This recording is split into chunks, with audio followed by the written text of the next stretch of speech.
क्या तुम्हें हैंडसम लगता हूँ मैं? आपकी इस बात का मतलब समझी नहीं मैं। समझना कैसा, सीधा सवाल पूछा तुमसे, हैंडसम हूँ या नहीं? मुझे देख के क्या लगता है? जाहिर है आप हैंडसम हैं, अट्रैक्टिव हैं और जो चाहते हैं उसे हासिल कर लेते हैं। ये मुझे मालूम है। मुझे एक आम इंसान के तौर पे देखो। किस नजर से देखना है मुझे? ये सोचो कि हम पहली बार मिल रहे हैं अभी। और मतलब तुम मुझे चांस दोगी? हाँ बिल्कुल दूंगी चांस, इसमें क्या मसला है?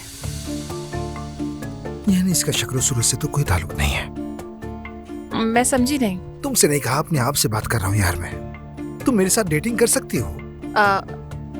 जी कर सकती हूँ। इतना सोच के क्यों कहा? क्या जॉब से निकाल दिया जाएगा मुझे? वो सब नहीं पता, पहले जवाब दो मुझे। देखिए सच तो ये है कि आपके साथ रिलेशनशिप तो बहुत मुश्किल है।